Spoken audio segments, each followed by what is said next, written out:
Pagi anak-anak semuanya. Selamat pagi. Baik, terima kasih. Pada saat ini kita bersyukur kepada Tuhan.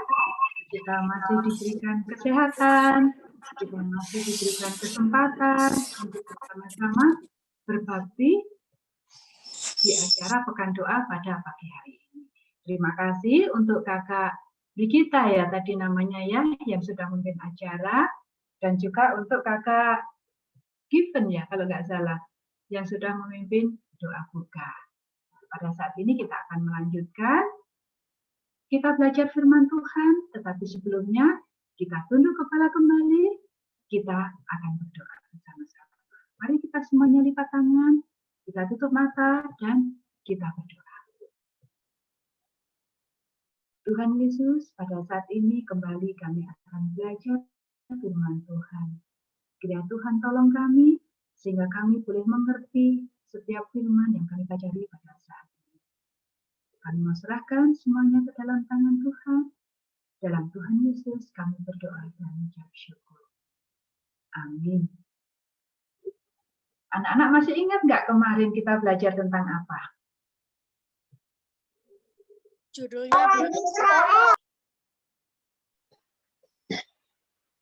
Iya, tentang bangsa Israel. Tentang 12 pengintai, tentang Yosua dan Kaleb. Nah, pada saat ini kita akan melanjutkan pelajaran kita, dan judul pelajaran kita pada saat ini yaitu bentar ya.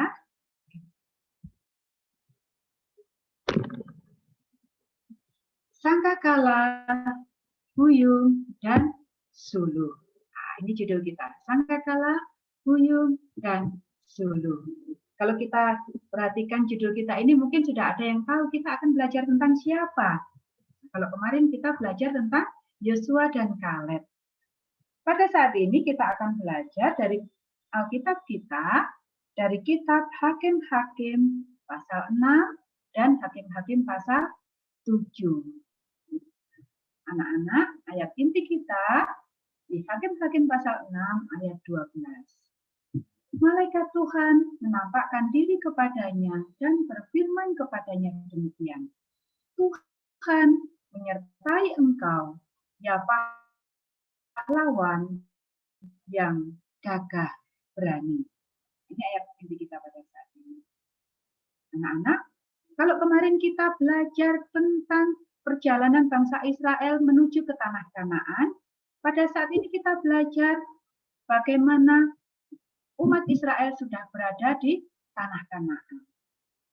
Pada waktu Yosua masih hidup, Yosua pernah berpesan, kalau mereka setia mengikut Tuhan, Tuhan akan memberkati.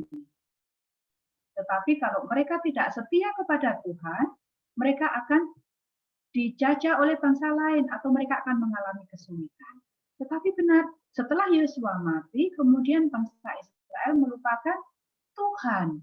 Mereka mulai menyembah allah-allah asing, menyembah berhala. Mereka meniru bangsa-bangsa yang ada di sekitar mereka. Kemudian pada saat itu ketika mereka menyembah Tuhan, mereka mengalami kesulitan, dijajah bangsa lain, mereka datang kepada Tuhan, dan Tuhan melepaskan mereka.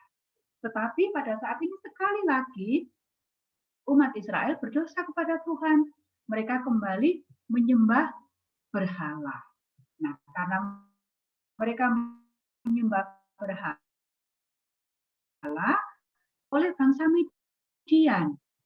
Tuhan membiarkan bangsa Midian menguasai bangsa Israel 7 tahun lamanya. Dan mereka, bangsa Midian ini, menguasai bangsa Israel dengan kejam.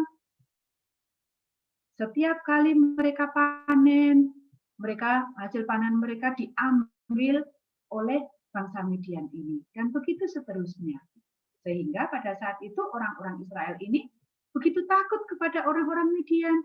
Dan mereka bersembunyi di gua-gua atau di tempat-tempat lain yang aman di gunung-gunung.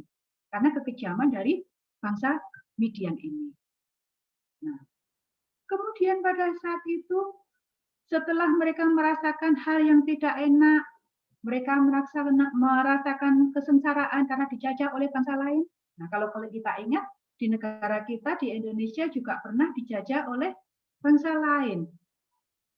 Dulu nenek kita atau kakek kita merasakan hal yang tidak enak ketika dijajah oleh bangsa lain. Mereka menderita dan tidak bebas melakukan sesuatu. Bangsa Israel ini juga demikian. Ketika mereka dijajah oleh bangsa Midian memperlakukan mereka dengan kejam. Nah, mereka mulai ingat kembali kepada Tuhan. Bangsa Israel mulai ingat kepada Tuhan, mulai memperhatikan teguran-teguran Tuhan. Dan mereka mulai mengakui dosa-dosa mereka. Mereka mengaku bahwa mereka sudah menyembah berhala, sudah meninggalkan Tuhan. Dan karena Tuhan begitu mengasihi mereka, maka Tuhan membangkitkan seorang penolong bagi mereka yang akan melepaskan mereka dari bangsa Midian. Pada saat itu ada seorang yang bernama Gideon. Gideon ini dipanggil oleh Tuhan untuk melepaskan umatnya. Gideon ini adalah anak dari Yoas, dari Bani Abiezer, dari suku Manasye. Nama Gideon ini berarti si penghancur atau pahlawan perkasa atau penebang pohon. Wah, dari namanya sudah luar biasa. Gideon adalah seorang pahlawan yang perkasa. Pada saat itu, Gideon sedang sibuk menggiling gandum. Tetapi Gideon menggiling gandum ini tidak dilakukan di tempat penggilingan gandum. Dia melakukannya itu dengan sembunyi-sembunyi supaya tidak dilihat oleh orang Midian. Gideon melakukannya di perkebunan anggur. Karena pada saat itu belum musim anggur, sehingga orang-orang Midian tidak memperhatikan kebun anggur orang Israel.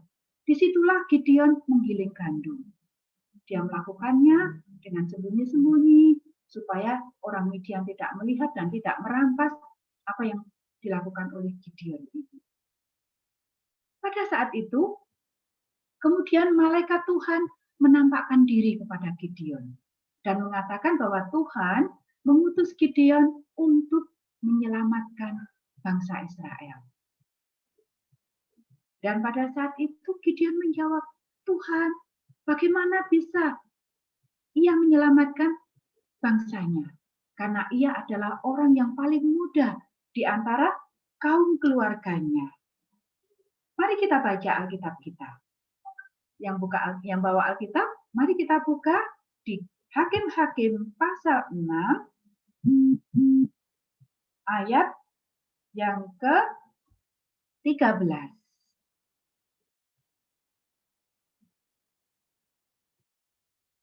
Mulai dari ayat yang ke-13 sampai ayat yang ke-15 kita akan baca. Yang di depannya ada Alkitab, ayo dibuka Alkitabnya sama-sama, kita akan baca ya. Hakim-Hakim pasal 6 ayat 13 sampai 15. Jawab Gideon kepadanya. Ini setelah malaikat menampakkan diri kepada Gideon. Ah Tuanku, jika Tuhan menyertai kami, mengapa semua ini menimpa kami? Di manakah segala perbuatannya yang ajaib yang diceritakan oleh nenek moyang kami kepada kami ketika mereka berkata, bukankah Tuhan telah menuntun kita keluar dari Mesir? Tetapi sekarang Tuhan membuang kami dan menyerahkan kami ke dalam cengkeraman orang Midian. Lalu berpalinglah Tuhan kepadanya dan berfirman, pergilah dengan kekuatanmu ini dan selamatkanlah orang Israel dari cengkeraman orang Midian. Bukankah aku mengutus engkau? Ini jawaban dari Gideon. Tetapi jawabnya kepadanya, ah Tuanku, dengan apakah akan kuselamatkan orang Israel? Ketahuilah, kaumku adalah yang paling kecil di antara suku Manasye, dan aku pun seorang yang paling muda di antara kaum keluargaku. Ini adalah jawaban dari Gideon. Gideon merasa dia tidak mampu karena dia adalah orang yang paling muda, dan sukunya juga suku yang paling kecil dari antara orang Israel. Tetapi Tuhan berfirman kepada Gideon bahwa Tuhan akan menyertai Gideon. Dan sebab itu Gideon akan mengalahkan orang Midian. Gideon akan memukul kalah orang Midian itu sampai habis.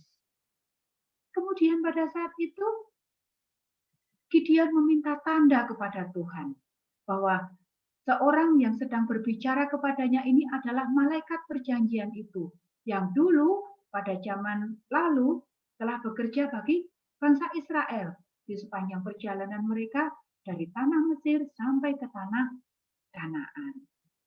Anak-anak, kemudian Gideon meminta malaikat Tuhan itu tinggal sebagai tamunya di tempat itu. Malaikat Tuhan itu tidak boleh pergi. Kemudian dengan bergegas-gegas, Gideon menuju ke tendanya. Ia memasak seekor anak kambing dan juga roti yang tidak beragi yang ia bawa, dan kemudian ia persembahkan di hadapan malaikat tadi. Dan kemudian malaikat itu menyuruh Gideon meletakkan daging dan roti itu di atas batu dan menuangkan kuah daging itu ke atasnya. Kemudian Gideon melakukan apa yang diperintahkan Tuhan, diperintahkan malaikat itu kepadanya. Kemudian malaikat Tuhan itu mengulurkan tangannya, lalu dengan ujung kayu yang sedang dipegangnya, ia menyentuh daging dan roti itu. Dan batu itu kemudian menyala dan habis terbakar roti dan daging yang disediakan oleh Gideon itu. Dan kemudian lenyaplah malaikat itu. Nah, anak-anak, setelah malaikat ini pergi, setelah dia menerima tanda dari Tuhan, yang dilakukan Gideon yang pertama yaitu dia merubuhkan Baal yang ada di dalam rumahnya. Dimulai dari rumahnya dia rubuhkan Baal. Kenapa? Karena sebelum mereka berperang dengan bangsa Midian, mereka harus melenyapkan dulu apa yang membuat mereka berdosa. Kemudian setelah itu, Gideon kembali meminta tanda kepada Tuhan. Sebelum Gideon maju berperang, Gideon meminta tanda kepada Tuhan.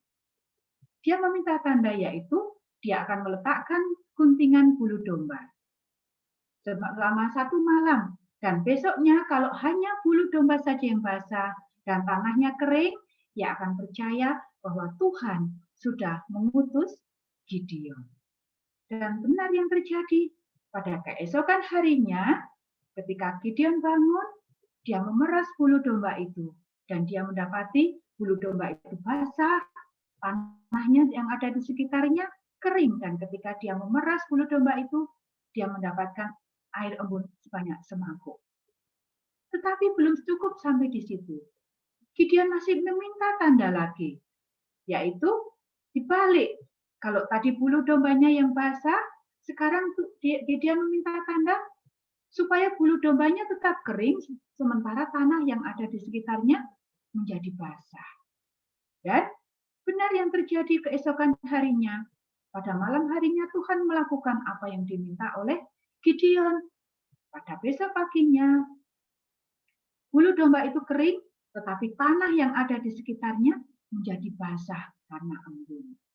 Sehingga oleh tanda-tanda ini, Gideon kemudian yakin akan kuasa penyertaan Tuhan. Kemudian Gideon mulai mengumpulkan orang-orang Israel yang mau berperang melawan orang-orang Midian. Dan pada saat itu Gideon mengumpulkan 32 orang Israel yang mau atau yang bersedia ikut berperang bersama Gideon. Tetapi meskipun kelihatannya jumlahnya 32.000 orang, ini sebenarnya masih kalah sedikit ya, masih lebih banyak jumlah tentaranya orang Midian. Tetapi apa yang terjadi? Tuhan mengatakan kepada Gideon, Tuhan berfirman kepada Gideon, Gideon, masih terlalu banyak rakyat yang bersama-sama dengan engkau. Jadi umumkan, siapa yang merasa takut harus cepat-cepat meninggalkan Gunung Gilead ini dan pulang kembali ke rumahnya. Tadi jumlahnya hanya 32.000 orang. Tetapi Tuhan berfirman, Gideon, jumlah itu masih terlalu besar. Jadi semua orang yang takut harus pulang. tidak usah ikut berperang. Kemudian setelah Gideon mengumumkan ini, yang terjadi ada 22.000 orang yang pulang dan hanya tinggal 10.000 orang yang masih tersisa dari tentara-tentara dari orang Israel yang mau berperang. Anak-anak 32.000 orang saja masih sedikit. Tuhan berfirman itu terlalu banyak.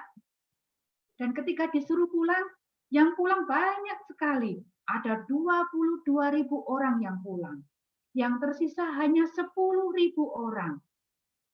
Kita bayangkan, apakah mereka akan menang hanya dengan 10.000 orang melawan ratusan ribu orang tentara Midian? Tetapi Tuhan berfirman sekali lagi kepada Gideon. Gideon, itu masih terlalu banyak. Suruhlah yang masih sisa itu, yang 10.000 orang itu turun minum air. Di sana aku akan menyaring mereka untuk engkau, untuk menjadi tentara-tentara yang akan berperang melawan Midian.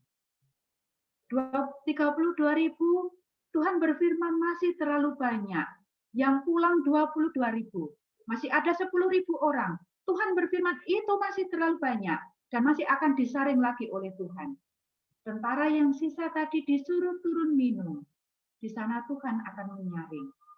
Tuhan berfirman kepada Gideon, barang siapa yang menghirup air dengan lidahnya seperti anjing menjilat, haruslah kau kumpulkan tersendiri. Demikian juga semua yang berlutut untuk minum juga harus disendirikan. Dan setelah itu yang terjadi, mereka yang menciduk air dengan tangannya hanya 300 orang dari antara ke 10.000 orang itu. Dan inilah yang dipilih oleh Tuhan. Kita bayangkan anak-anak. Dari 32.000, Tuhan berfirman terlalu banyak. Yang pulang 22.000. Masih ada 10.000, Tuhan berfirman terlalu banyak. Dan Tuhan menyaring lagi. Dan sekarang yang tersisa hanya 300 orang saja. Inilah yang dipilih oleh Tuhan untuk menjadi tentara yang akan berperang bersama dengan Gideon. Kemudian Tuhan menyuruh Gideon untuk membagi ke 300 orang ini menjadi 3 kelompok. Jadi mereka melakukan peperangan ini sesuai dengan perintah Tuhan. Tuhan menyuruh yang 300 orang yang tersisa tadi dibagi menjadi 3 kelompok.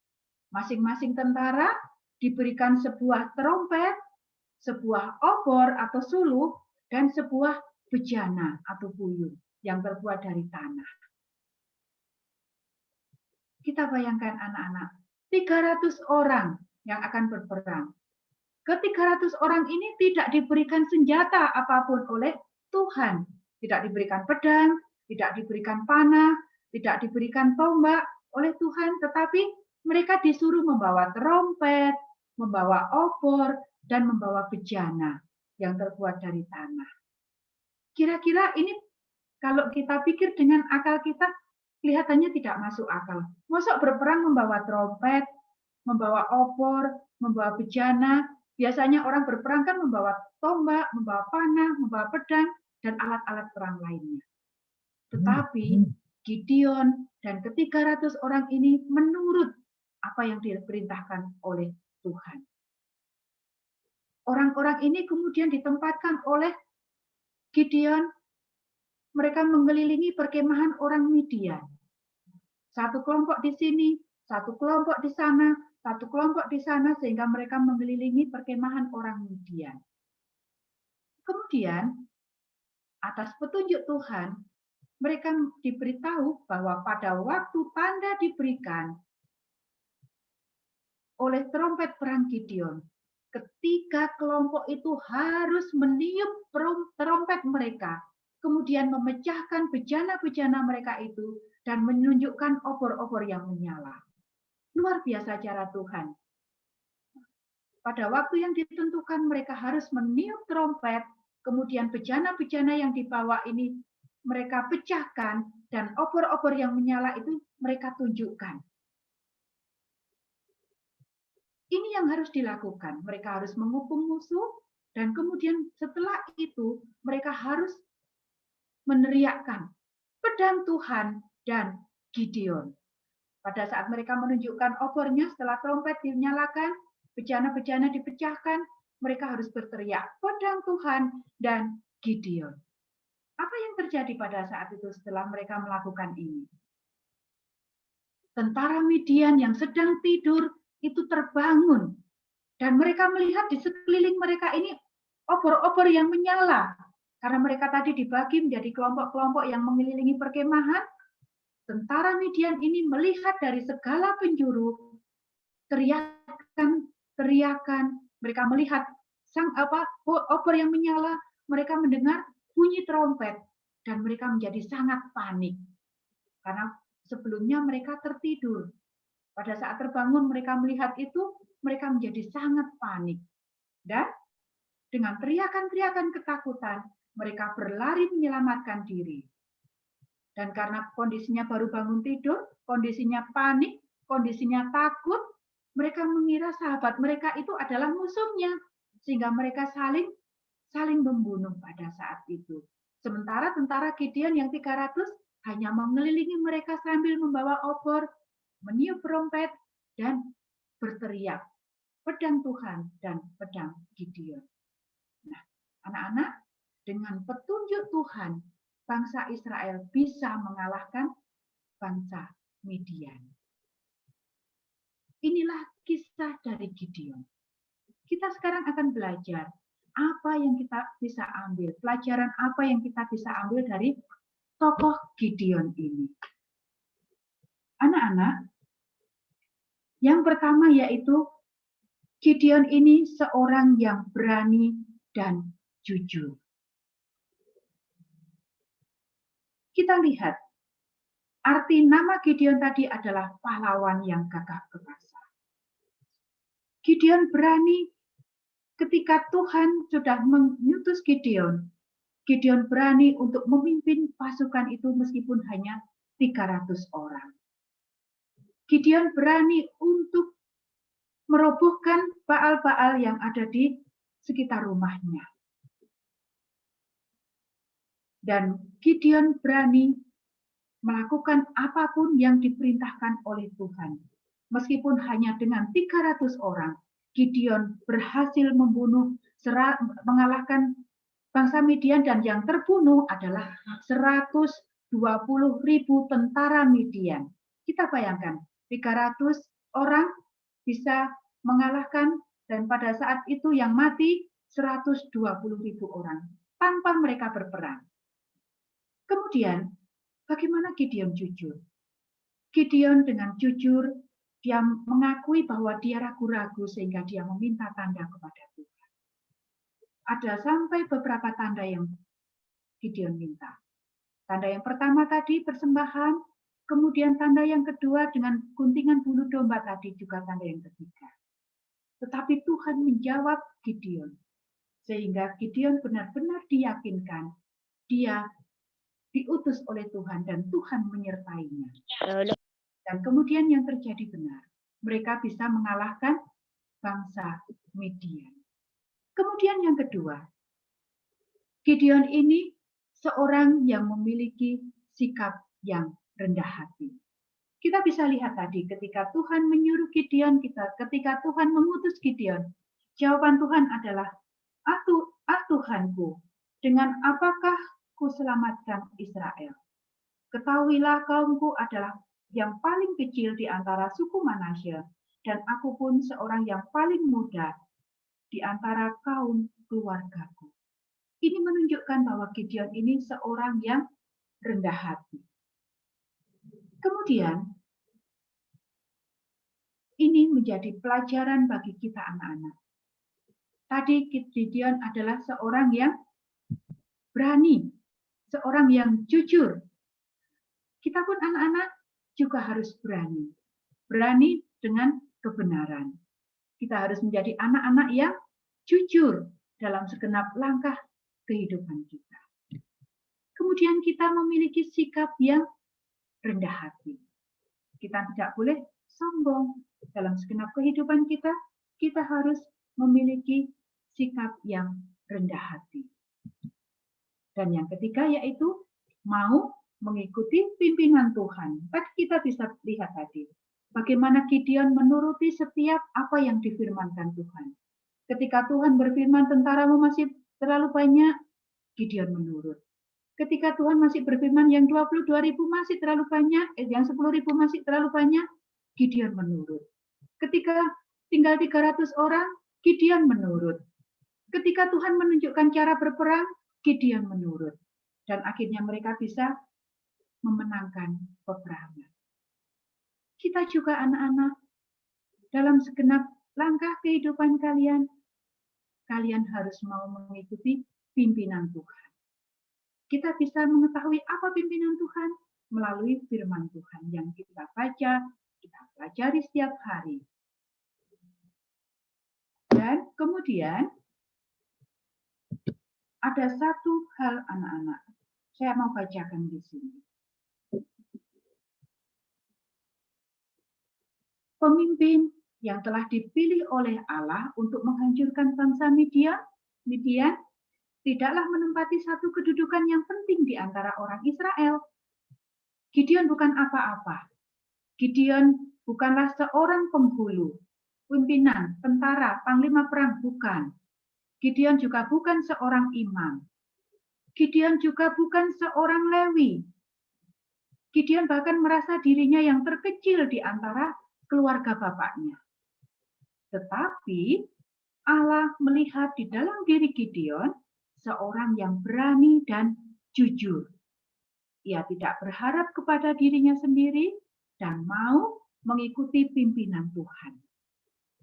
Anak-anak, Tuhan tidak selalu memilih untuk pekerjaan Tuhan orang-orang yang mempunyai talenta yang besar. Tetapi ia memilih mereka yang dapat digunakan dengan sebaik-baiknya. Tuhan dapat bekerja dengan berhasil melalui orang-orang yang peka, yang mengerti terhadap kekurangan diri mereka sendiri, dan yang akan bergantung kepadanya sebagai pemimpinnya dan sumber tenaganya. Ia akan menjadikan mereka yang kuat, Tuhan akan menjadikan mereka kuat oleh menggabungkan kelemahan mereka dengan kuasa Tuhan, serta menjadikan mereka bijaksana dengan menggabungkan kebodohan mereka dengan hikmatnya. Apa artinya anak-anak?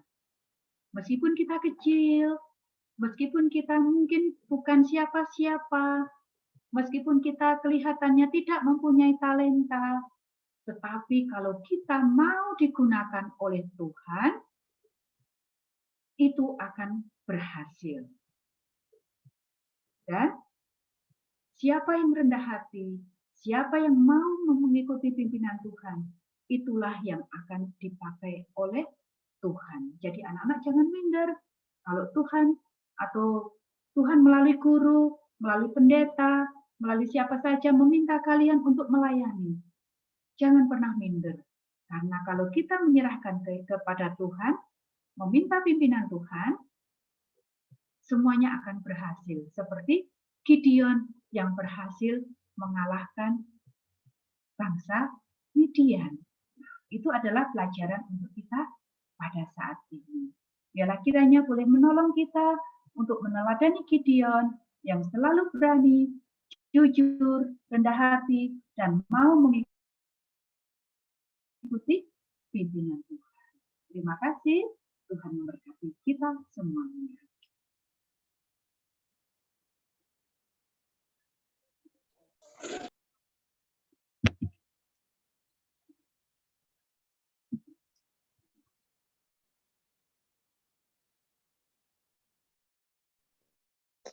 Terima kasih, Memisi, untuk firman Tuhan yang sudah dibawakan. Selanjutnya, mari kita berdoa kelompok.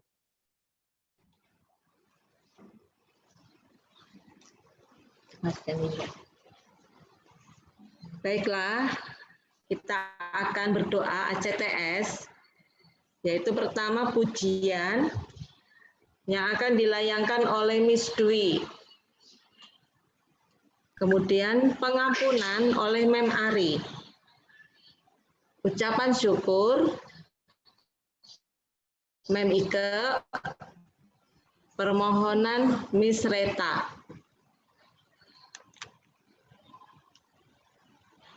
Jadi pertama pujian Miss Dwi, permohonan Miss Reta.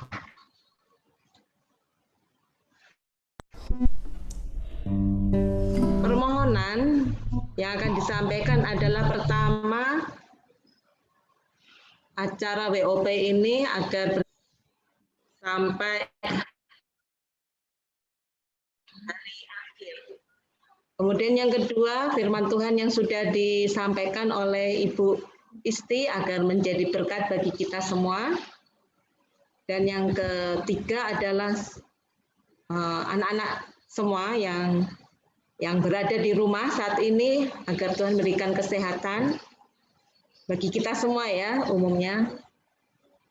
Kemudian juga keluarga Pendeta Kurnaidi dalam pelayanan dan masalah sekolah yaitu penerimaan murid baru, pembangunan, rencana pembangunan, dan juga sekolah guru-guru yang sedang berjalan saat ini yang jatuh pada hari Sabat. Dan yang lainnya boleh ditambahkan pada saat kita berdoa. Oke, silahkan kita berdoa ya.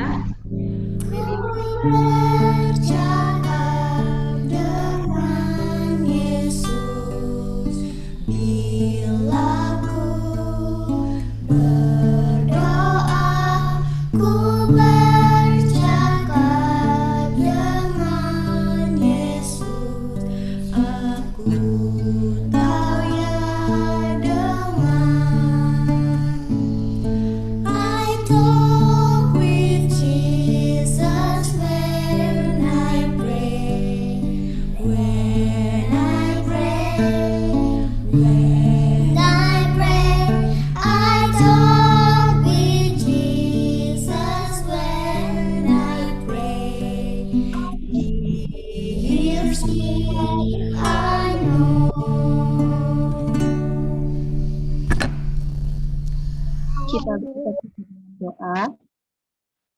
Ya Tuhan kami, Allah kami yang bertata dalam kerajaan surga, terpujilah nama-Mu Tuhan saat ini sampai selama-lamanya.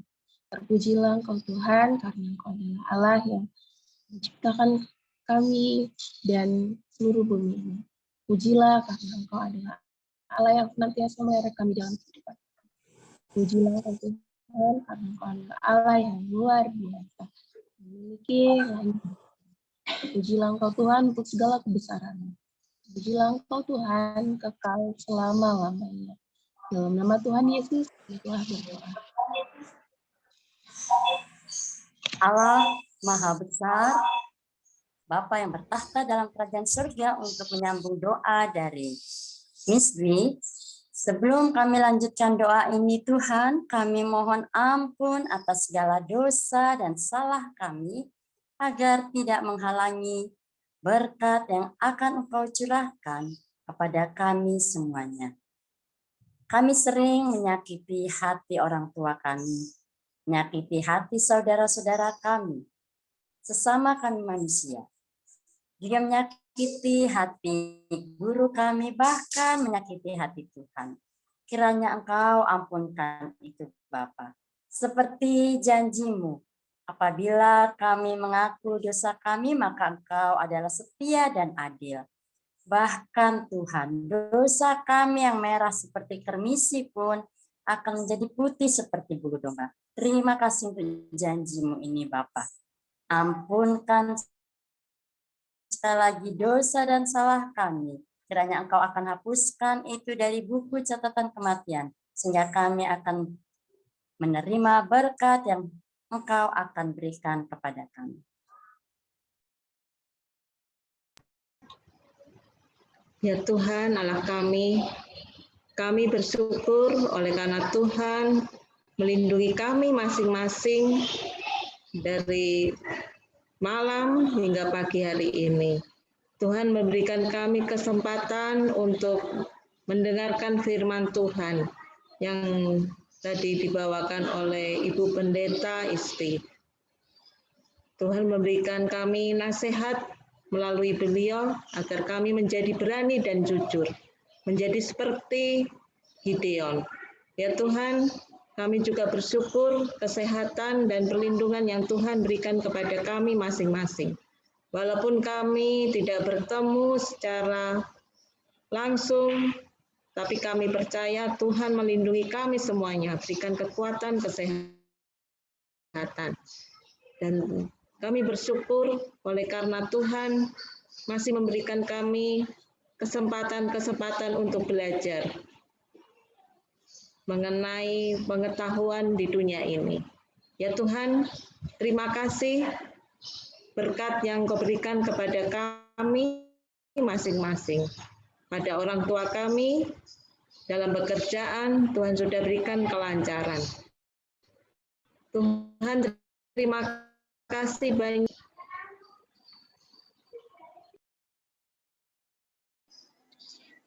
Berkati juga kami semua yang telah mendengarkan firman Tuhan yang tadi sudah disampaikan oleh Ibu Pendeta Isti.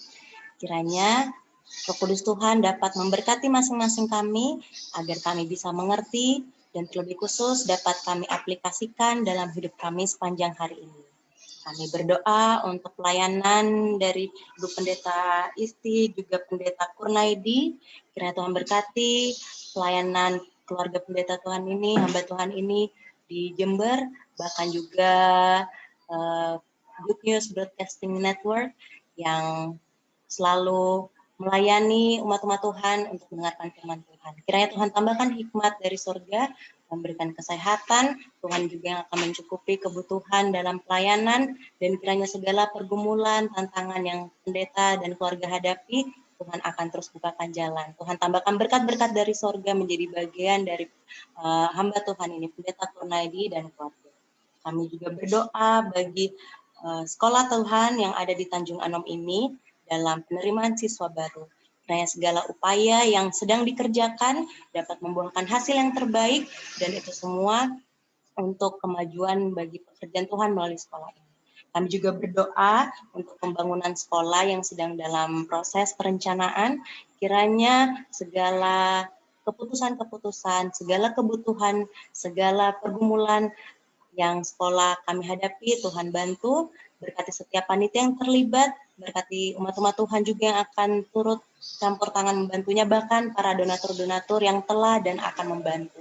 Kiranya Tuhan saja yang memberkati kami semua, sehingga rencana pembangunan sekolah ini dapat berjalan dengan baik dan bisa menjadi kemajuan yang baik juga untuk pekerjaan Tuhan dalam menyelamatkan jiwa-jiwa untuk bisa kami bawa datang kepada Tuhan. Kami juga berdoa bagi kami semua di sini, anak-anak, guru-guru, dan juga keluarga dari Pendeta Kurnaidi dan juga Ibu Pendeta Isti.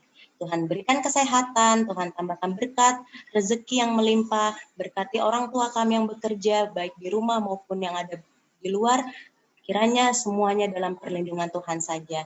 Sehingga orang tua kami yang saat ini sedang bekerja, Tuhan berikan berkat yang melimpah, bahkan juga yang ada di rumah, dan kebutuhan kami sehari-hari dapat tercukupi, juga pendidikan anak-anak. Kami akan melanjutkan pelajaran kami pada pagi hari ini setelah mengakhiri ibadah. Kiranya juga Tuhan tambahkan hikmat dari sorga, kepintaran untuk anak-anak didik kami untuk dapat mengerti pelajaran dengan baik, dan kiranya juga Tuhan tambahkan hikmat untuk guru-guru yang akan mengajar. Terima kasih banyak Tuhan, karena Tuhan selalu dan akan menjawab doa-doa kami. Kami akan akhiri dengan doa yang selalu Tuhan ajarkan, doa Bapa kami.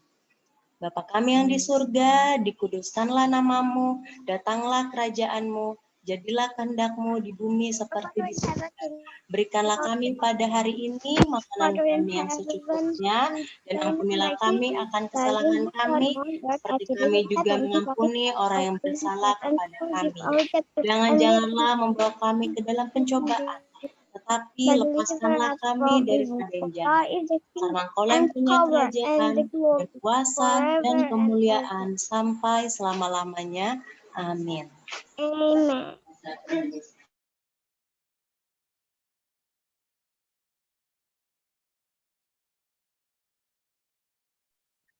Sebagai lagu tutup, kita akan mendengarkan lagu pujian dari adik Regin.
Mem, izin ke toilet, Mem. Aku mau ke toilet.